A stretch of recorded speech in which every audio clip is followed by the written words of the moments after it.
Hi, I'm here to pick up my son Milo. There's no Milo here. Who picked up my son from school? Streaming only on Peacock.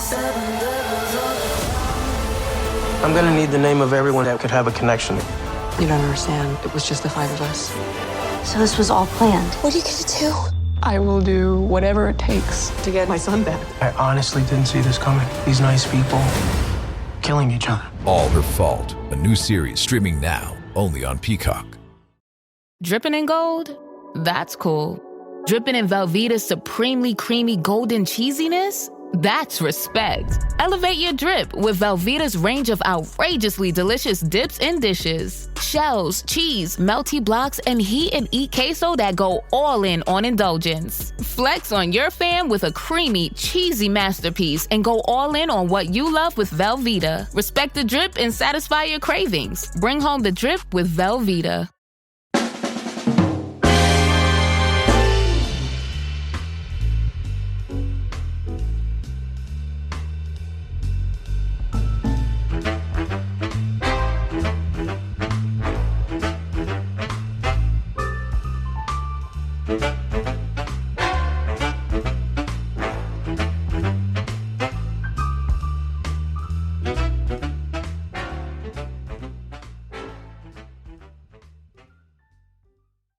Welcome back, bookworms and culinary connoisseurs.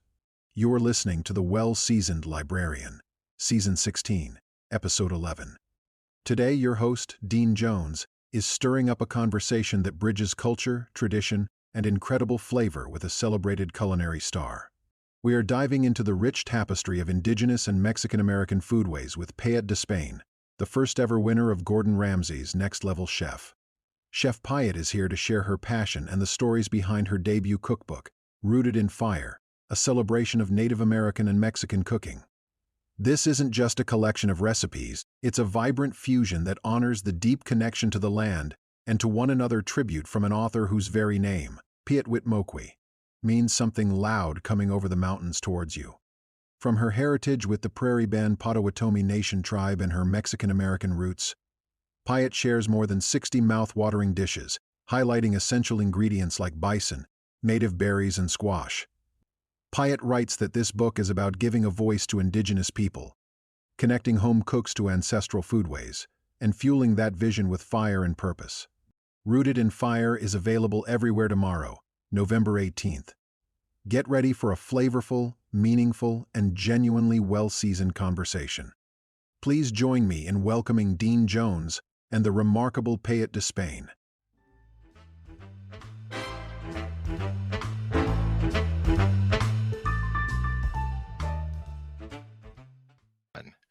Welcome to the podcast. Today I'm speaking with chef, author, Pyet DeSpain. Pyet, welcome to the podcast.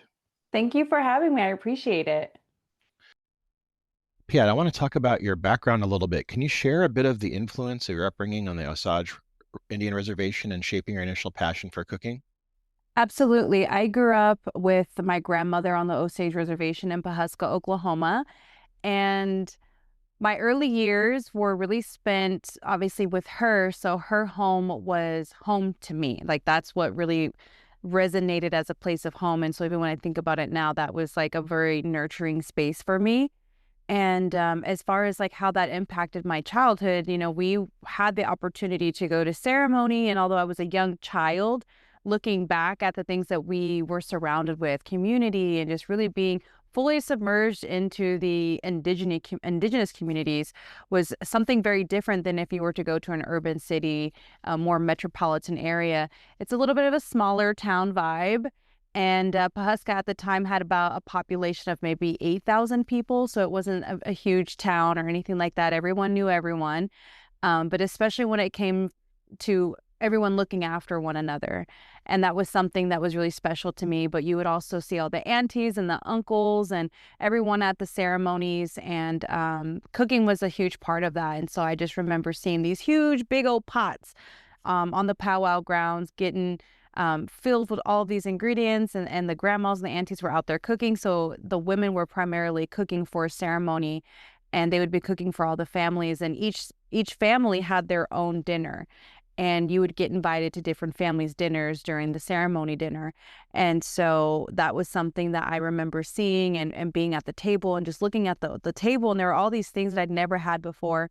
And if I can think about something that really stood out to me, a dish that I'd never had but really intrigued me and still to this day is like one of my favorite things to eat are grape dumplings. And when I talk about grape dumplings, not a lot of people know what they are. And they're like, what exactly is that? And it's basically like a gravy made out of grape juice. And the dumplings are just what we would think a dumpling being, just like, your flour dumpling that you would be, sticking in a pot and it would be boiling and making a nice little fluffy, pillowy texture. And it would be that dumpling in this like grape gravy. And that was something when I had it for the first time, I was like, whoa, this is like so yummy. And every now and then I'll have my cravings for grape dumplings. But things like that just really stood out to me, especially as I got older, to realize how different my upbringing was and how quote unquote unnormal it was for a lot of folks to hear me say, oh yeah, I went to Indian camp. That was the name of the school I went to. Or we would go to ceremony or to the powwows, and people would be like, so did you live in a teepee? They would ask all these questions, but it really shaped me in a way that understood that community is important. Community is very important, and having our traditional foods on the table is super important. But when it comes to just like me cooking, I become a lot more curious about what the more traditional foods are. Grape dumplings was something that was creative post, settlers and influence, but it really allowed me to think about what was there and what can I learn more about. You rose to prominence as the first winner in Gordon Ramsay's Next Level Chef. Looking back, what was the most valuable lesson you learned from that intense competition that you now apply to your career as an author and a private chef? I would say the most important thing that I experienced was, and reflecting on, was how important representation is. I remember hearing people talk while they were obviously watching the shows as each episode was being presented on TV and revealed. And I would hear more and more and more people talk about how important representation is. And so many people within our community, the Indigenous community here in America, even across the world, actually, I had all kinds of people that were Indigenous that were messaging me and saying how much they loved how I presented myself and how honorable it was the way that I was speaking about our Indigenous communities and really building this beautiful platform in order for our foods to shine and for us to have a conversation at the table. I felt every ounce of love and prayer that all of these people that were sending me for my success on the show. And it was crazy to hear how people were like, we were praying for you. My mom was praying for you. We were crying when you won. And that just sense of support was just so uncanny. Like, it was crazy to feel it even in the moment, even though I didn't know people were, in their living rooms shouting for me and cheering for me. I could feel so much groundedness when I would talk about being Indigenous, and I would talk about my upbringing, when I talk about being Mexican American and those personal experiences. I felt a sense of grounding. And so the most important thing that I have taken away from that experience was how important it is for that representation, to lean on our community, and how our youth need to see folks like themselves in these spaces and in these platforms. Wow, absolutely. That must have been a very tough competition. I imagine that it was a huge relief when you won it. And it must have been tough to work with also Gordon Ramsay. What was he like to work with? Honestly, people were like, is he scary? And of course, that's everyone's question. It would be mine too. But he's actually really nurturing. And in this particular setting, Next Level Chef is all about mentorship, mentoring the next level chef and the next chef to come into this space and have this kind of platform. He was a lot more softer and kinder, and there were a few times where I did cry, but it was only because I felt as though I had disappointed him. And I think that's the biggest thing for me, was the disappointment that maybe I didn't do well on this challenge or this dish, or when he, ate my bok choy and said it was raw and was like, I can't believe someone put this on the plate. And then I was like crushed because I thought I really nailed the bok choy. And I was like, man, I am disappointed, Uncle Gordon, that's what I call him. But yeah, it was actually quite pleasant to work with him. And he is just like, he as fiery and quick as he comes across on TV. I remember him literally just like whipping out a master class of like how to cook with a live lobster right then and there. Like as I was like, in the moment, I had this lobster. I'd never cooked with live lobster before. I mean, I'm a Kansas girl. There are no oceans by, Yeah. So I was like, I've never cooked with a live lobster. So he comes over like and gives me a quick little master class, and just how quickly and how articulate he was. I was just like, wow, I really aspire to be as like sharp as this man. That sounds amazing and stressful. You're an award-winning global private chef known for Indigenous Fusion Cuisine. How did you first define and cultivate the specific blend of Native American and Mexican flavors that now characterizes your signature style? I definitely had to grow into that because initially I was really focused on Native American cuisine, but I came to find out that a lot of folks were just a little too hesitant in the beginning to learn about Native American cuisine, because as I would talk about wild game and quail and duck and rabbit, people will kind of get squirmish. And I would just talk about some of our foods, and not a lot of people took interest to it. And so even though in the beginning, a lot of my clients at the time didn't know anything about Native American food, I would kind of like sneak it in here and there. But the more I really started to develop my own identity through my dishes and my foods.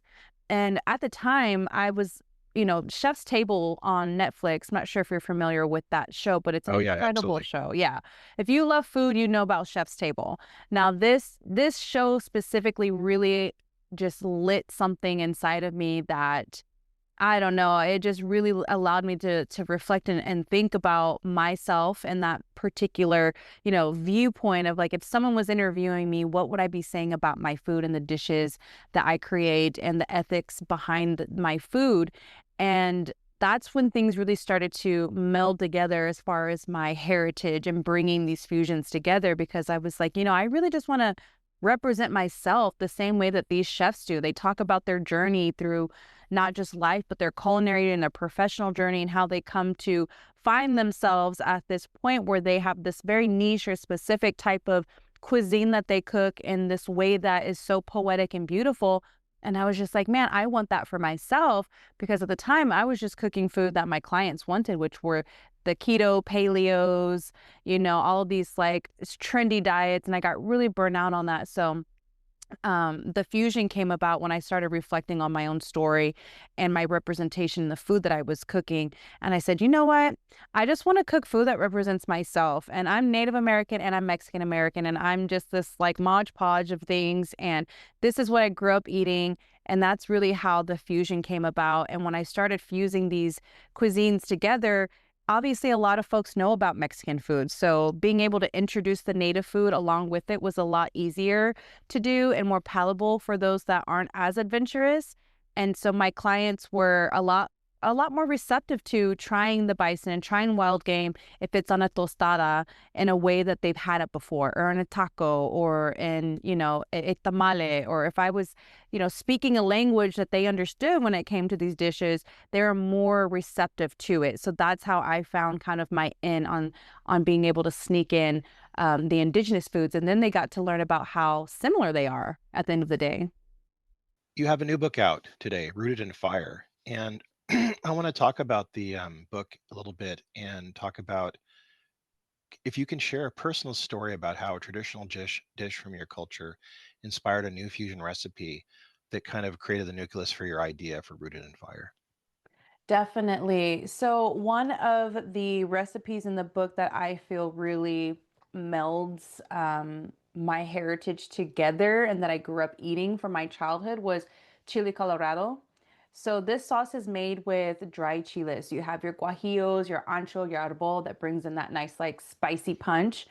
And I just grew up eating chili colorado, whether it be like on the plate with beans and rice and some fresh tortillas, or if it was in a burrito, you know, in a taco. It was always just something that we ate as a family. I remember one of my uncles had a restaurant in Kansas City called Donnie D's, and it was a Mexican restaurant, and he had put his whole life savings into this restaurant. My cousin worked the restaurant, like that was his full-time job, and he ended up switching from public schools to private schools just so that way he could work in his family restaurant and my uncle's restaurant. That's how dedicated and how much love my family has for food. So as you can see, that kind of is in my DNA. But I just remember that chili colorado was his like favorite dish that he would it was his pride and joy. Now, although he used to make it with pork, and that's what I grew up eating it with was pork, I decided to make a change in my own diet, and I started switching out my proteins for something that was more indigenous, more healthy, more, I would just say, better for you in general. And I switched over to not eating pork. I eat pork every now and then, but it's not as prevalent in my diet anymore. But I mostly eat a lot of wild game like deer meat or bison. And so for this particular recipe, I felt bison was a great replacement because bison has a very low fat content, and braising it is the best like way and method and technique of cooking it as possible, because you're really able to infuse a lot of flavor into it, a lot of moisture into it. You have that really lush, beautiful red sauce that's really rich, and it just pairs so beautifully well. So I would say the bison chili colorado is one of my favorite recipes in the book, and it's kind of like a staple in my household. It's always something you can go to. You can put it in your breakfast burritos. You can eat it for lunch. You can, it's just so good. Absolutely. Your book is dedicated to giving a voice to Indigenous people. How do you hope your work shifts the public perception and visibility of Indigenous and Mexican American cuisine? That is a great question, because the more I reflect on the stories that are in this book, the more I realize how empowering telling our stories, our individual stories, are, especially someone that's multicultural, someone that, like myself, that really I actually really like someone like myself that really struggled with identity issues. I talk a bit about that in the book, about how being both Native American and Mexican, I didn't really know where to fit in. I don't speak fluent Spanish, so I was kind of the quote unquote white girl or the güera out of the group. And when I was on the reservation visiting my grandma, I was the Mexican, ironically. And so I was just like, I'm not so much of one thing or the other that I felt like I could really fit in with folks. But obviously, when it came to my family, I didn't feel like you don't have to fit in. We are just what we are. And Right. that was something that was really special to me, especially when we were in the kitchen. When we were in the kitchen was my sanctuary. And that was a place that I really felt like I could just be creative and have fun. And food was just like at the center and heart of everything that we did. But when I think about my story as a woman, as a multicultural woman, it's so important for us to understand our authenticity and feeling good in our skin and our bodies and in our families and in our communities, and understanding how important community is. Once again, I cannot stress it enough. But I really hope that others feel empowered by my story to know that they too can just be as proud of where they come from and what they're made of and their life experiences. And, I used to just feel really insecure about not being full Mexican or not being full Native. And even within our own cultures and our own communities, we have a little bit of those prejudices that still exist with like skin color or, being mixed. And we still have those things, and we face them all the time. And I really want to inspire folks to embrace the diversity that we have. But especially when it comes to Indigenous people, there's like 75% of us around that. We don't even live on reservations. We live in urban settings. And I know for Right. a lot of folks, it's really hard to find that connection in an urban setting, to their lineage, to their Indigenous identity and culture. And so this book really inspires folks to bring in those teachings and traditions and that curiosity into their kitchens through something that is so special and so intimate, which is our relationship with food. And then when you get to dive into the stories of the food, and the belief systems and the ideologies and the fun facts in the pantry of each ingredient in the back of the book. Even eating with the seasons, learning how to bring and draw awareness to some of these really important conversations at the table. I really hope that people feel inspired by this book to bring those traditions into the modern day kitchen in a way that feels good to them. You know, one of the things that I encounter a lot in my daily is I work a lot with people from other countries. I work with a lot of immigrants on a regular basis, and we talk about food a lot. And oftentimes, their perception of American food is often hamburgers and hot dogs, which really drives me crazy because I hate that. Because it's embarrassing because we've kind of made this the case with our presentation of food in other cultures, like McDonald's everywhere. And when you go to Europe or anywhere or Japan, it's McDonald's everywhere. And it's embarrassing to have that be our kind of like idea of what we eat. But I think when I think of personally, when I think of American food, I think of things like the chili Colorado you're talking about. I think of the fry bread I've had in the Northwest, picking huckleberries and making jam out of it, the salmon, a lot of things that are grounded in this country. Do you think you're helping change the narrative of what the perception of American food is? But yes, absolutely. I do hope that I'm able to change the narrative on what exactly American food is or what it should be told that it is. All of the things that you named, the fast food joints, the McDonald's, the Wendy's, all of the things that we see represented in other countries of America is the big problem. And there's a lot of folks that don't even know that Native American people still exist. You'll have some people, or I personally know people that have went to Germany or went to Japan and people are looking at them and like, can I touch you? Like, can I take a picture with you? Like, oh my gosh, I can't believe I'm meeting a real Indian, a real Native American person. And the fact that this country doesn't even celebrate the indigenous people or even give acknowledgement that we're even still here and still exist. And when they do acknowledge us, it's this past tense version of who we are or what we are.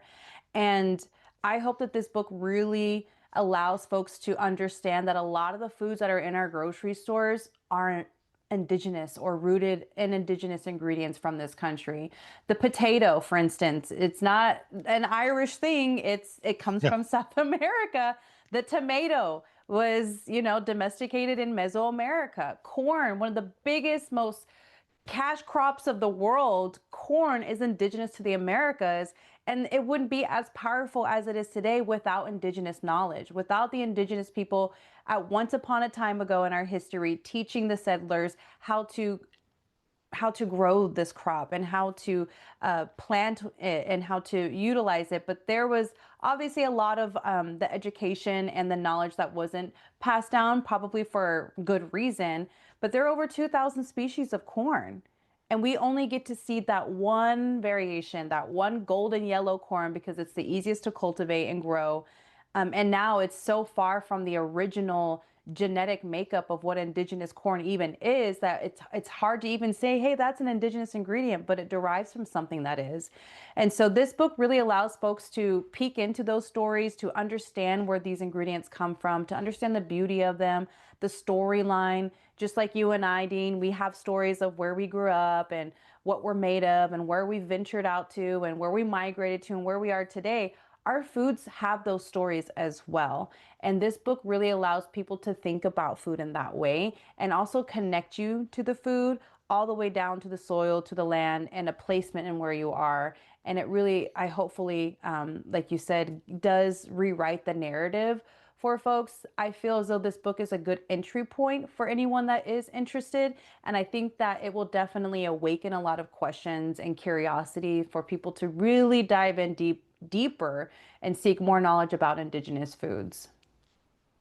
I think so. And I think the book is really exciting for many reasons. Number one, the writing is really good, and it's something that it doesn't keep people at arm's length. It really embraces the reader and brings them on a journey like you've had. And I think that the book is beautiful to look at, and you really introduce each chapter very interestingly in a way that kind of invites curiosity and makes people want to learn more about what you're talking about. One chapter in specific that I was really intrigued by and didn't expect was the portion where you talk about teas and the importance of teas. And you're utilizing a lot of things that any of us could probably find around where we live or have easy access to. We don't need to necessarily go to a health food store and find things from like Tibet or something like that. We have things around us. Can we talk about why you included that? And I find it to be a very exciting chapter. Can we discuss that and maybe how you feel about it? Oh, 100%. Well, if you think about culturally, teas are very prevalent in a lot of cultures.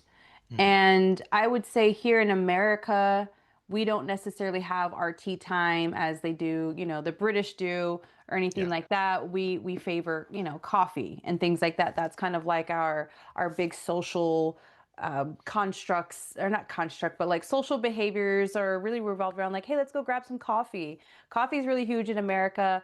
And teas are really huge in a lot of other parts of the world, but specifically for Indigenous people, teas are not just sacred ceremonial cups that have been brewed for something special. They are very much so that. But for me, tea is something I have every day. I have a cup of tea in the morning, whether it's something as simple as um, a little piece of ginger with some lemon that had, steeping. But for me, I drink a lot of dandelion tea. And it's something that people are always like, oh my gosh, what are your skin products? Like, people have been asking me a lot about my beauty regimen and things like that because typically I have, really nice skin, or I eat foods that are really good for me. And it's hard to tell them, oh, buy this product and buy that product.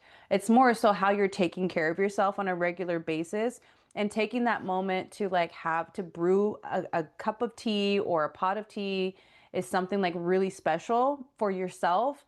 Also, there is this warmth that it gives you, and it has a lot of benefits to your body, not just because of the contents that are in the tea that you're brewing, but the temperature of the water. Your body's really allowed to absorb a lot of the nutrients through warm, tempered water rather than drinking an ice cold cup of anything. It takes your body a lot more time to warm it and to really draw the ingredients and the nutrients in. So tea does a lot more than just help you when you have a cough. It's something that helps you on a regular basis, and you can use it as a meditative state and time of your day, or it's something that I like to drink also before I go to bed sometimes. And there's just so many benefits to tea. And then when you really start to boil down, no pun intended, the ingredients in each of these cups of teas, you can address so many different things in your diet. So there's like the raspberry leaf tea that was really beneficial for women and their reproductive system.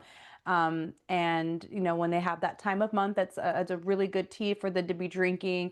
And then of course, like I mentioned, the dandelion root really helps with like eczema and skin issues. And I grew up with psoriasis on my elbows. And so especially during the time where the winters are kind of drawing out that dry skin, that tea is something that I'm going to be drinking during that time frame. And then you have the epazote with the mint, which is what I have in one of my recipes here. And that's something that's really good for like stomach aches, and it has a really like bright flavor to it. And so there's just so many different beautiful things about teas and herbs, and their natural remedies that I really, really love to lean into. I have this beautiful picture of my mom and my grandmother. Now, this is kind of like um, irrelevant, but it is relevant. But I have this really awesome picture of my mom and my grandmother during the time frame of when they rekindled, because I mentioned in the book that my mom was adopted.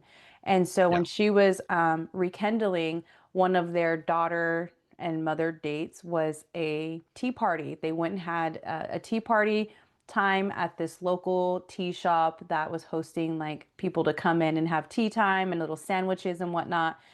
Basically like role playing the whole British tea time situation. They Yeah. had these big hats. So there's this beautiful picture of the both of them together, and they have these big hats on. And at the time, my mom was actually pregnant with me. So in this picture, unknowingly, we're all three in the picture together. I'm just in her Yeah. belly. Yeah. But that is something that they used to do together, and they would like have fun and be like, oh, we're having tea together. And that picture is one of my favorite pictures because obviously it marks a very monumental moment in my mother's journey, my journey.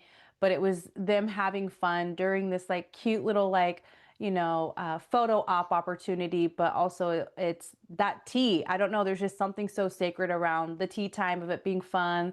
And I really hold on to that really, really dear. So me and my mom we do tea time between her and I. So it's something that is really special to me.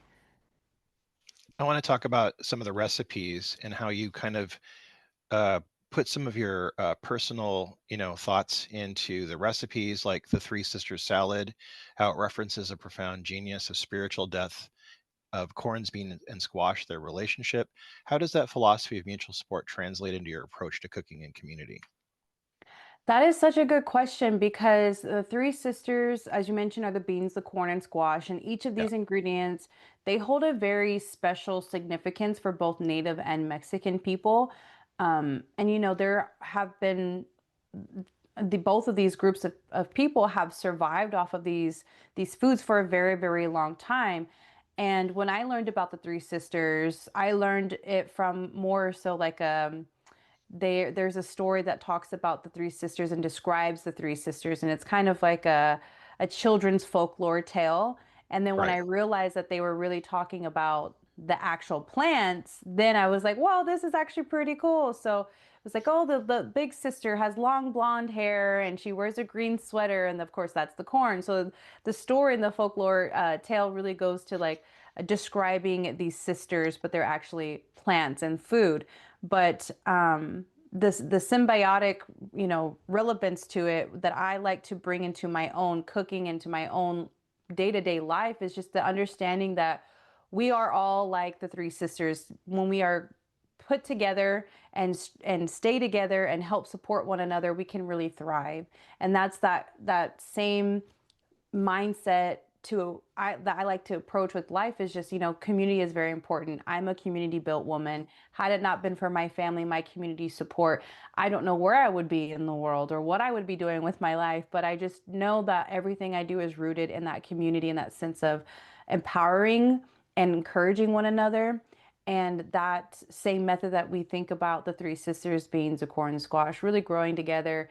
That's how I see my life is these elements supporting me, and therefore I in return reciprocate that support and I support them. And through the cookbook and through these recipes, I see this book doing that 100%. I really give in the back of the book with my acknowledgments, I really give a shout out to a lot of people. It's not just, oh, thank you, my mom, thank you, my publisher, my editors. It's really thank you, Sean Sherman, for inspiring me as a young entrepreneur, because I saw Chef Sean Sherman from Awamni, the sous chef, doing the amazing work that he has done. That has inspired me. And I give a shout outs to some other people that really helped me along my journey. And I hope to continue to uplift them. And I see my work as kind of being that ongoing vessel of giving other folks the platform to really shine on the work that they're doing within this food space, and also to thank my community and my family for all that they've contributed and the inspiration I draw from them for these recipes. So the Three Sisters is really a great way to approach life and just understanding how important it is that we all stick together. Well, picking up on that, your recipes aim to be a vital edible link. What role do you see dishes like Mexican chocolate and mezcal cake playing in bringing together family members from different generations and cultural backgrounds? Oh, that's such a good question. So obviously we know everyone knows chocolate comes, at least I hope so, comes from Mexico. And I think a lot of people know that mezcal comes from Mexico as well.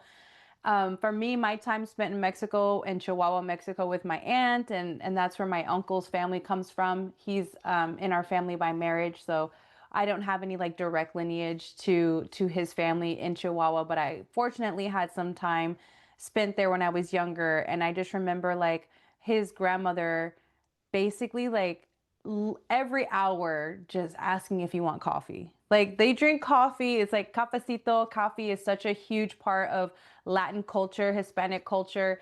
And that coffee time is like, you don't say no, and the same thing if they offer you food, you're not going to say no.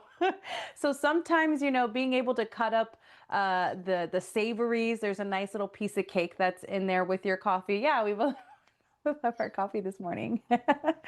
But you know, cafecito time is very sacred to a lot of Latino people. So the chocolate cake really marries these two concepts of like, we like to have mezcal. As me being a Mexican woman, Mexican American, I prefer tequila as my spirit, and then I love smokiness. So then my other best choice of a spirit would definitely be mezcal. And those are the two things that I really, if I'm having a cocktail, those are the things that I want in my cocktail, just purely for the history and for the flavors. And then when you think about chocolate pairing in with that smokiness of the mezcal, it was a no-brainer for me. And and the reason why I bring in coffee is because this cake is perfect for coffee time, and kind of bringing all of these different elements together into one cake, into one setting, into one nice experience is just, I don't know, there's something fun and playful about it, but it still honors a lot of tradition. It honors the celebration in which all of these cultural traditions and ingredients come from. And yeah, that's actually one of my favorite cake recipes that I have in my arsenal.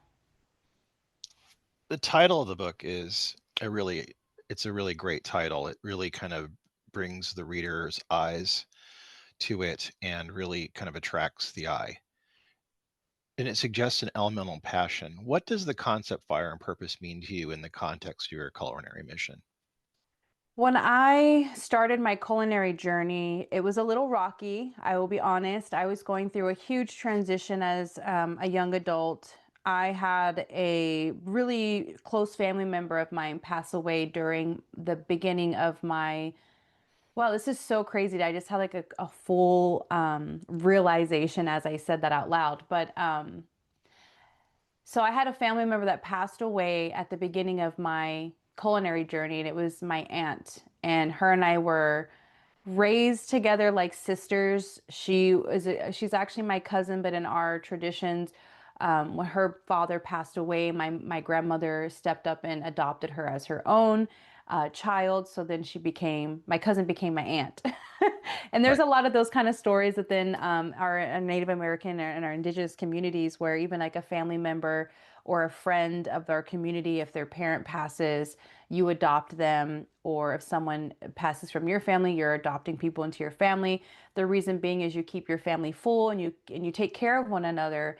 When I think about my social roles, we all have this sense of responsibility to take care of one another. We were never meant to be individual people taking on the responsibilities of life on our own. We were always meant to live in community. But back to the story is the rootedness and the elements of fire and passion really came from my passion and the place and the sanctuary that I found in the kitchen when I was going through such a hard time. And the loss of my aunt really rattled me. But the one thing that kept me so grounded and the one thing that I found so much joy in at that moment was going to culinary school, was unveiling this passion I had in the kitchen and this aspiringness and this excitement to learn more and to just dive into all of the spices and the sauces. And it was just something that I was able to focus on and drown everything else out. And that's exactly like what has continued to transpire in my career is the sense of rootedness in this space and this place where I really feel like I belong there. I really feel like I can just drown everything else and I can create and I can pour all of my emotions into it.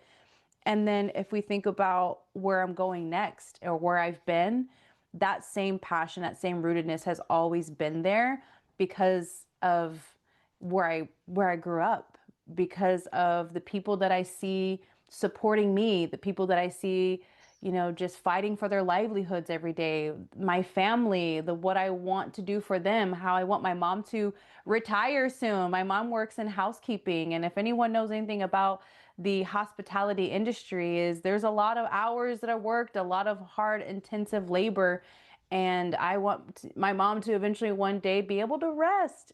And so that need to provide and to take care of and to continue to be a good community member is all where my rootedness and my passion comes from. So when we think about the chapters of this book, there's a lot of stories in there about that passion. And there's a lot of stories about how I've channeled them into something that is just creative, something that is me, something that is a fusion.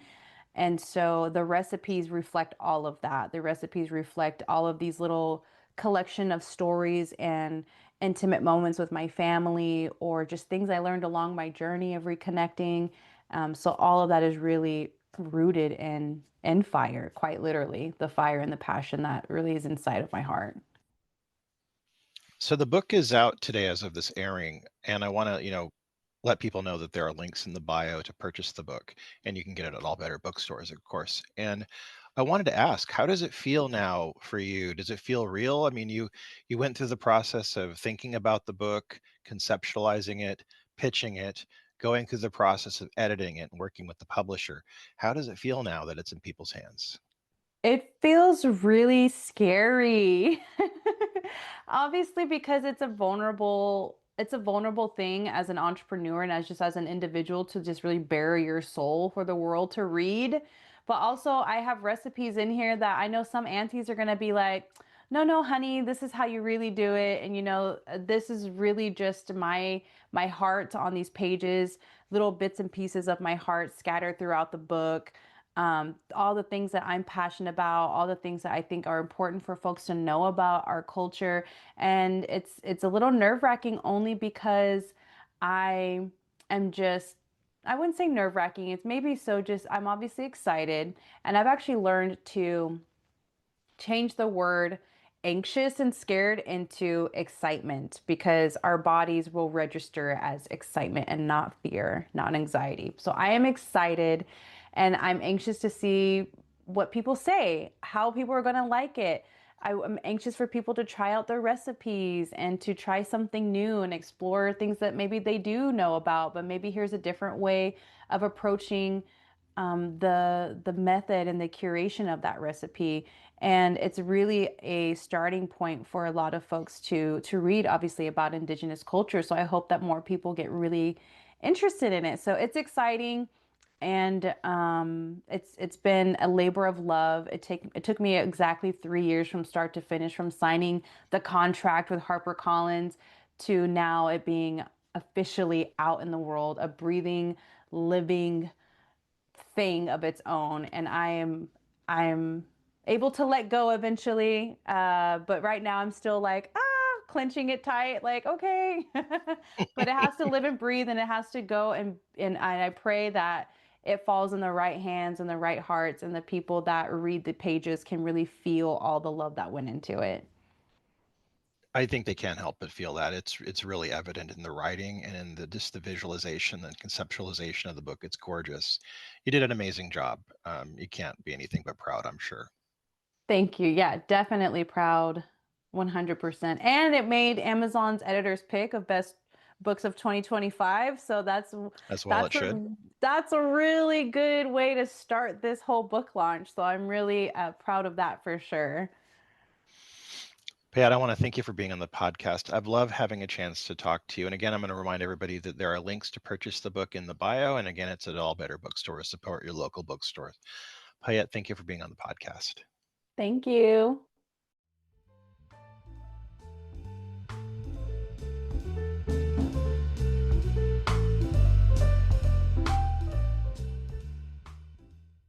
What a rich and meaningful discussion today on The Well-Seasoned Librarian.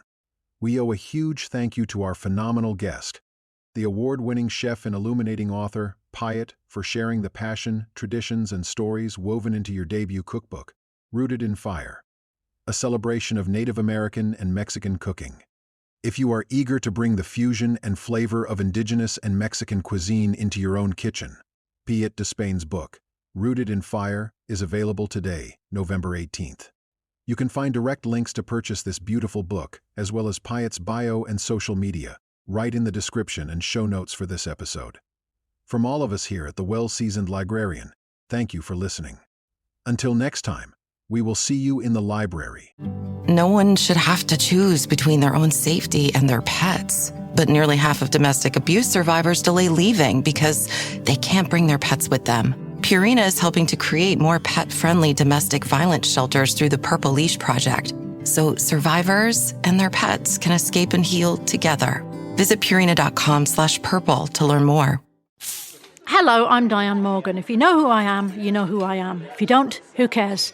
I'm here to explain Italian Time, a holiday phenomenon where Italians throw away their clocks and gather for eternity with San Pellegrino. I've been at this party so long that I've eaten 5 courses, hugged someone's grandma twice, and been offered a job in the family restaurant.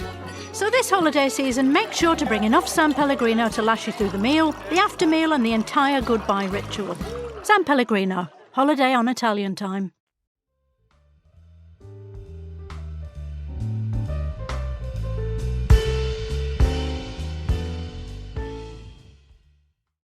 Calling all cookbook lovers. Do you dream of having a massive, curated library of the world's best cookbooks right in your pocket?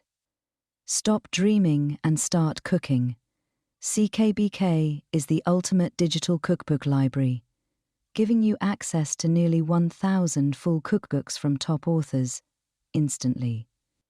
Search by ingredient, create custom recipe playlists, save your favorites, and even sync with your print collection via Eat Your Books. It's perfect for serious home cooks and collectors. And here's a special offer just for well-seasoned librarian listeners. Get 25% off a subscription to CKBK. Just head over to their website and use code WELLSEASONED at checkout. That's code WELLSEASONED for 25% off your subscription to CKBK. Level up your kitchen library today.